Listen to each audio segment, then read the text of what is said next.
c'est Albert. Bon ben ça fait très trop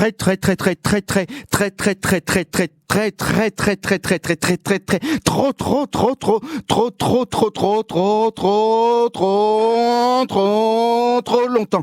Oh, peut-être que j'en ai oublié trop longtemps que je vous ai pas parlé, quoi. Je sais, j'ai eu vent d'ouest, vent d'est, Mistral, Tramontane, v'là le bon vent, v'là le joli vent, quoi. Que vous vous êtes inquiété et j'en suis vraiment désolé. Je sais qu'il y a eu des mots envoyés à la radio, des appels, des tentatives de glucides avec des pâtes de fruits, bref, je suis navré. C'est-à-dire qu'en presque 2 mois, il s'en est passé des choses.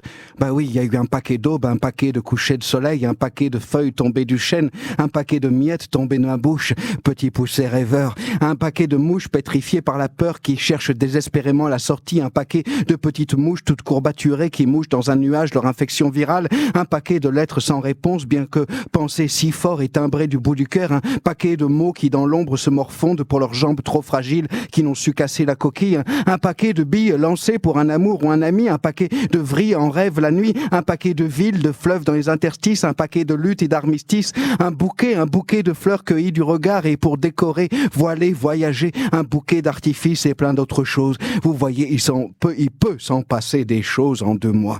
Et surtout, je me suis lancé dans un jeu. Ça faisait longtemps que j'avais pas joué. La dernière fois, c'était il y a quelques années. Je m'étais souvenu de ce qu'on faisait dans la cour de récréation, parce que quand j'étais enfant, j'allais à l'école presque tous les jours. Et ça s'appelait Trap-Trap. Je sais pas si ça existait uniquement dans l'établissement que je fréquentais. Et dans Trap-Trap, il s'agissait de courir après un camarade, à moins que celui-ci ne décide de marcher, ce qui était un peu moins palpitant, et de lui toucher l'épaule, par exemple, et ça voulait dire qu'on avait gagné. Donc, il y a quelques années, je me suis dit, tiens, Albert, et si on jouait à Trap-Trap? J'étais enchanté à cette idée, mais vite désenchanté je fus en réalisant que jouer à Trap-Trap tout seul, c'était nettement moins palpitant. Parce que, si vous voulez, on a comme qui dirait une longueur d'avance sur l'autre, étant donné que l'autre c'est vous-même. Vous comprenez? C'est difficile de se surprendre soi-même. Alors bien sûr, au bout d'un moment, on arrive plus ou moins à y croire, et puis rien que pour valoriser l'effort que l'on produit, on trouve des astuces comme mettre un gant à la main qui vous touchera, afin de la différencier de celle qui court, de celle qui s'identifie à la partie courante, si je puis m'exprimer ainsi. Mais le plus dur, c'est la revanche. Parce que, bien sûr, parfois je perdais, et je voulais donc prendre ma revanche. Mais là, l'exercice est encore plus complexe, voyez-vous, car il est plus facile de s'imaginer être poursuivi et de poser l'air de rien sa main gantée sur l'épaule, ce qui d'ailleurs en le faisant seul a son avantage en cas de point de côté ou de souffle court, que d'imaginer poursuivre quelqu'un qui est vous-même et de le toucher dans le dos qui est censé être devant vous alors que votre dos est derrière. Vous saisissez ? Ça demande énormément de concentration et ça flirte avec la dissociation de personnalité, si vous me permettez la référence savante. Et d'ailleurs, en parlant de référence savante, saviez-vous une chose? Saviez-vous que la pédonculite aiguë est une maladie extrêmement rare qui touche principalement la marguerite en Nord-Ardèche et Sud-Auvergne et correspond à une inflammation du pédoncule, oui, dont on pense qu'elle a son origine dans un conflit psychologique à l'intérieur duquel le sujet, en l'occurrence la marguerite, est partagé, tiraillé entre le besoin, si vous voulez, d'être ancré dans la terre-mère, n'est-ce pas, et le besoin de prendre son envol, d'être libre. En somme, il s'agit en creux de la difficulté pour la marguerite à affirmer son autonomie, son épanouissement, sa liberté vis-à-vis de l'instance parentale. Et cette difficulté se manifeste parfois par une inflammation du pédoncule, dont on sait d'ailleurs qu'elle est extrêmement douloureuse. Mais je m'arrête là car je digresse et ça tâche.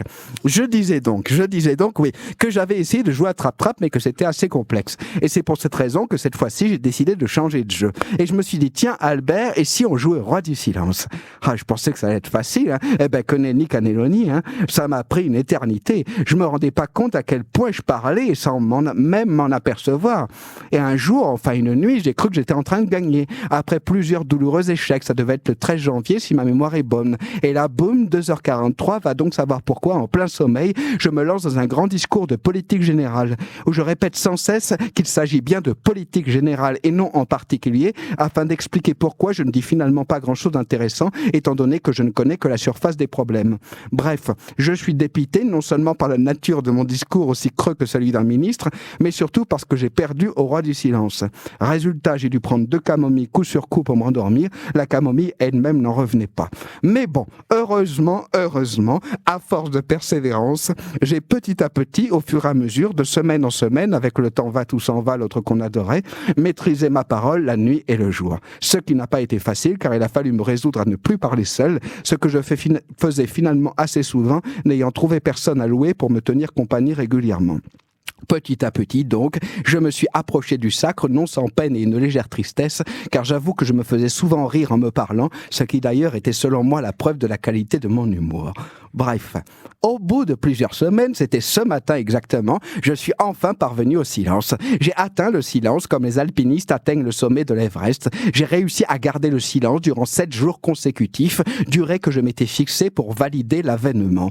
Donc voilà, je suis avèné, enfin j'y suis arrivé, me voilà roi du silence et la couronne de la galette des rois que je me suis offerte pour l'occasion m'a été remise en main propre par moi-même.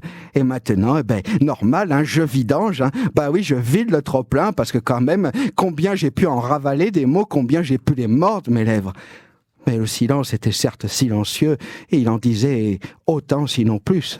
Qu'est-ce que j'ai pu entendre dans le silence? Vous n'imaginez même pas. Pas que le murmure du frigo ou les confidences d'une mouche solitaire, oh non. C'était même à se demander si toutes les civilisations n'y mettent pas leurs secrets à l'abri. Bon, en parlant de silence, il serait peut-être temps d'y retourner. Laissez silencer. Laissez silencer. Allons silencer. Quel beau verbe, n'est-ce pas? Allez, je vous laisse. Je vous embrasse. C'était Albert.